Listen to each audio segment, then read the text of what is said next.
Hey guys, Ultra Raider here. So I'll go ahead and start. I got a huge shipment from AK Interactive, which is exactly what I've been waiting for because there are a lot of rust effects and grimes and streaks that are needed for this project. Anyway, so what I've gone ahead and done is I've base coated the model with Vallejo's gray primer, and I've done a couple stages of highlighting with the AK Interactive rust effects, starting with, let's see here, let's see if I can find it, Old Rust. So AK Interactive Old Rust, this is the first one that I started with, and I mainly did the areas, you can see it better with this photo here, where it wouldn't get cleaned, wouldn't get rubbed on by hand. So underneath the ammo boxes, the storage on the edge there, on the tracks, that area. Also with the door, I concentrated on the hinge sides with the Old Rust, as that would never get polished. I have to do something with, as it would get rubbed, so I had to be mindful of that. Again, the bottom areas where water would collect and seep and stay. Let's see in this area. Let's see.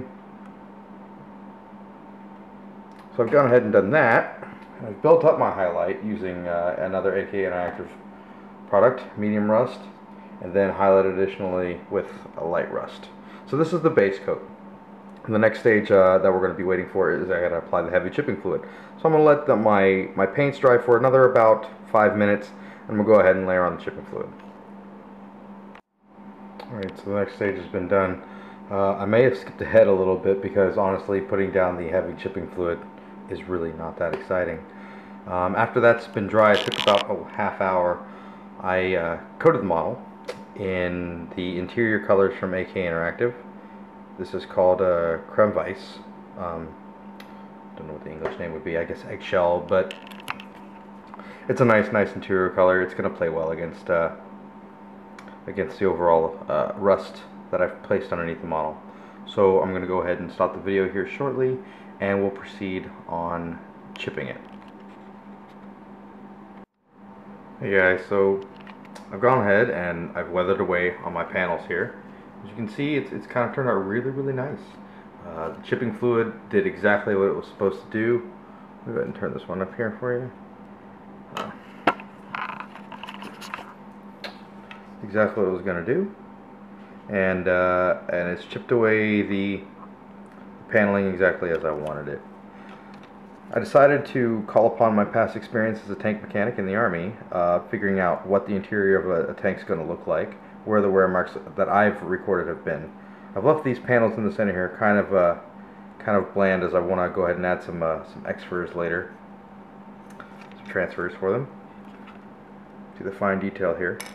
So the way you use this heavy chipping fluid, right? This is what we use from AK Interactive to achieve this. Is you spray it in between the final color layer, which was our interior color from AK, and the rust coats. So, and then you let that dry, and then you spray on your final color that you want. After that's done, I recommend you go ahead and get yourself some warm water. Warm water worked great. Cold water in the past was giving me way too large chunks. Warm water seemed to help. So what you do is you take probably a flathead brush. You want a synthetic too.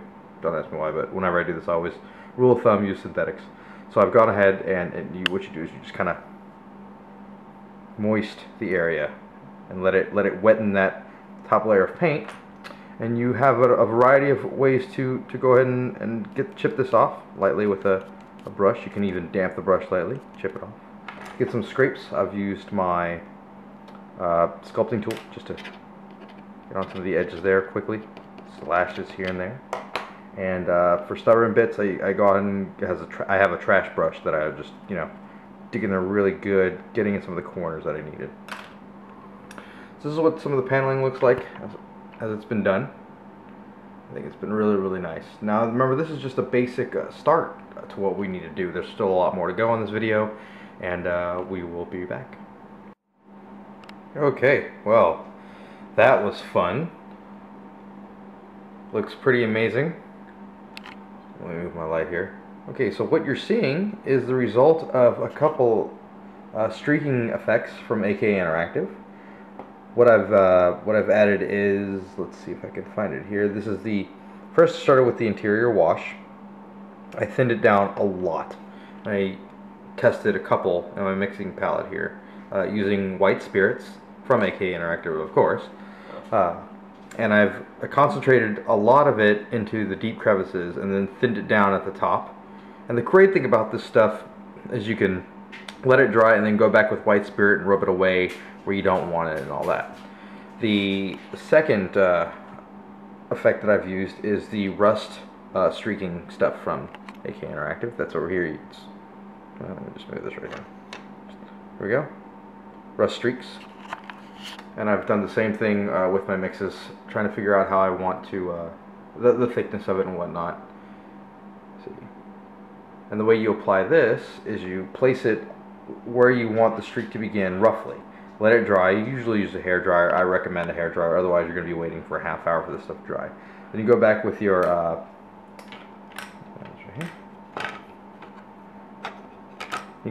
flat brush with a little bit of white spirit and just enough just to smear it, like that, literally, an amount that you can barely see, just to moisten it and just feather right off the rust streaks that have dried, like that, and you get a nice streaking effect.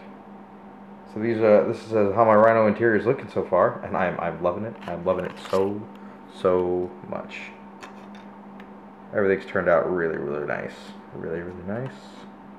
Really nice. Almost too perfect. So that's the weathering part, and that's done. What I'm going to head now is start painting some detail, and I'll get back to you guys.